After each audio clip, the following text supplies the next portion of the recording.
Hola, ¿qué tal? Te habla Mario Correa, economista independiente y fundador del canal de Economía en Breve de YouTube.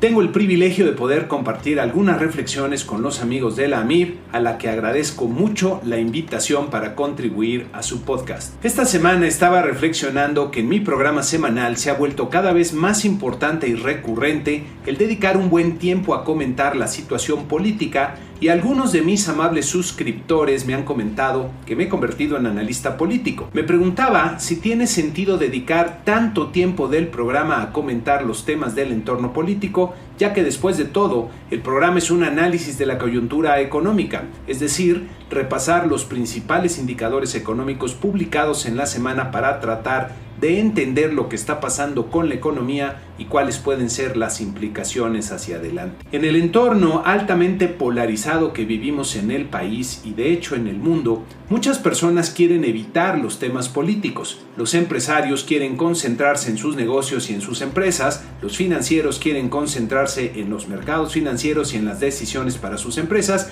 y los inversionistas quieren enfocarse en sus inversiones. Hablar del entorno político parece entonces una distracción de los temas económicos y financieros, y parece también poco recomendable por la reacción adversa que causan estos temas en parte del auditorio.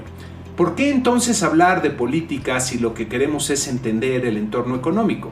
De eso quiero platicar en este podcast. Si ven ustedes las encuestas de expectativas económicas más recientes, notarán que ha habido algunos cambios bastante significativos en los últimos 2 meses, ya que el entorno económico está cambiando rápidamente.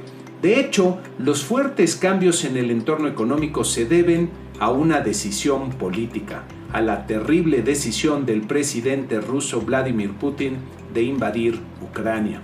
La invasión está generando fuertes disrupciones y reacciones en la economía mundial. Primero, y en lo que se ve a primera vista, afectando la producción de trigo, ya que Ucrania es de los principales productores en el mundo, presionando los precios de este cereal y de los alimentos que lo utilizan como insumo. Segundo, interrumpiendo los flujos de comercio en la zona por el conflicto bélico.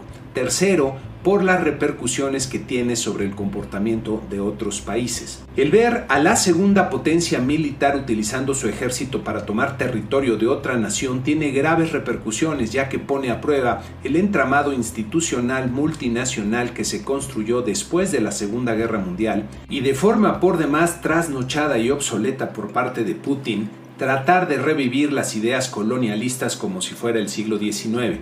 Los países más amenazados por esta actitud han reactivado su presupuesto armamentista y en lugar de dedicar sus recursos a mejorar el bienestar de sus poblaciones, tienen que gastar en seguridad nacional ante la amenaza que apareció con el ejército ruso.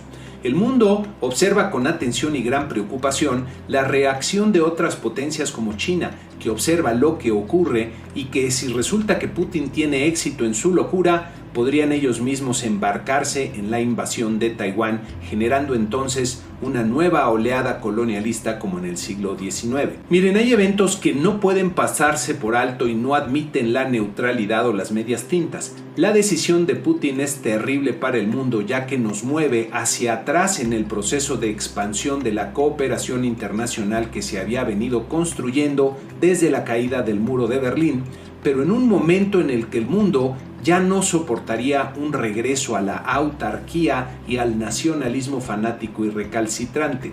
El problema es que la humanidad se ha expandido por el planeta a tal grado que ya pasamos lo que yo llamo el punto de las consecuencias globales, donde los diferentes pueblos y naciones están tan interconectados en la economía que no se pueden romper esas interconexiones sin generar un grave daño al bienestar de los países y las personas. Ese bienestar de los ciudadanos depende de contar con bienes y servicios en las cantidades necesarias y a los precios que se han logrado mantener en los últimos años.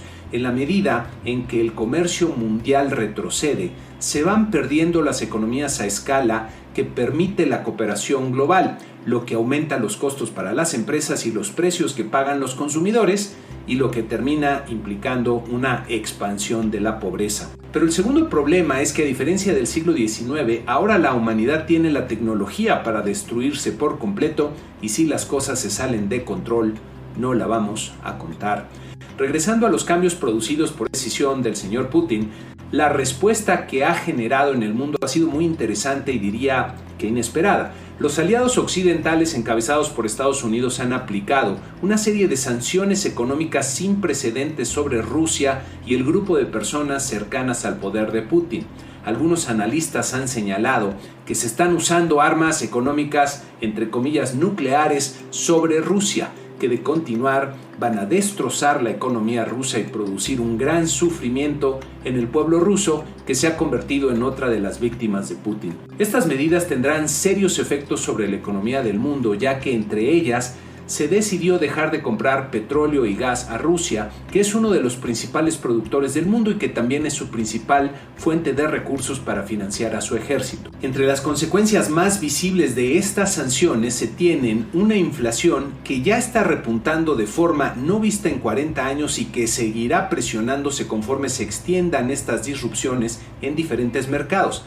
Para evitar que la inflación eche raíces y se quede elevada por más tiempo del necesario, los bancos centrales del mundo, liderados por la Reserva Federal de Estados Unidos, tendrán que ajustar su política monetaria subiendo sus tasas de interés y recortando la liquidez de los mercados, liquidez que en los últimos años había fluido a raudales. Estos incrementos en las tasas de interés tendrán repercusiones en los mercados financieros, donde hay inquietud por los precios de los activos financieros en varios mercados y donde algunas instituciones podrían verse seriamente afectadas, generando inquietud y muy probablemente volatilidad adicional en los mercados. Ahora bien, Putin cometió un gran error con su decisión, ya que las cosas no están resultando como quería o anticipaba. De entrada, la invasión no ha logrado su objetivo luego de 3 semanas, gracias al valor de las fuerzas ucranianas que han resistido al agresor contra todo pronóstico.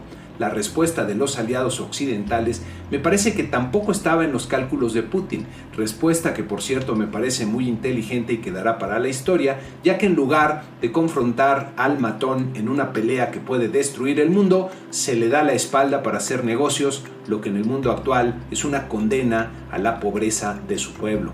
Esta semana me llamó la atención un artículo de Francis Fukuyama, escritor y analista político reconocido internacionalmente por haber proclamado el fin de la historia con la caída del muro de Berlín.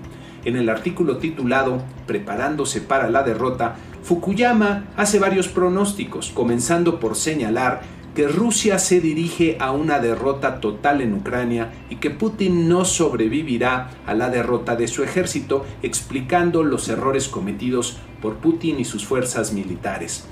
El artículo termina diciendo que una derrota de Rusia hará posible el renacimiento de la libertad y nos sacará de nuestro temor por el declive de la democracia global, y que el espíritu de 1989, cuando cayó el muro de Berlín, seguirá vivo gracias a un bonche de valientes ucranianos. Aquí se abre una esperanza, ya que si la lección es aprendida por los pueblos de la tierra, después de la tormenta, la humanidad retomará el camino hacia una mayor cooperación internacional que implica necesariamente la construcción de instituciones que impidan la concentración del poder en pocos individuos que puedan abusar del mismo y meternos a todos en problemas. Y todo esto detonado por una decisión política.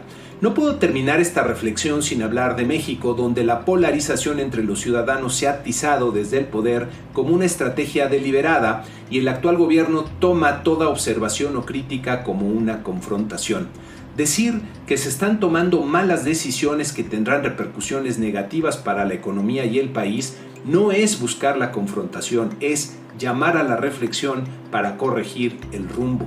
La economía es la gran suma de lo que hacemos las personas y reacciona a las decisiones políticas. Si queremos que nuestra economía funcione mejor y produzca prosperidad para todos los segmentos de la población, tenemos que tomar decisiones encaminadas a promover la cooperación voluntaria de los ciudadanos. Si no lo estamos haciendo, hay que decirlo.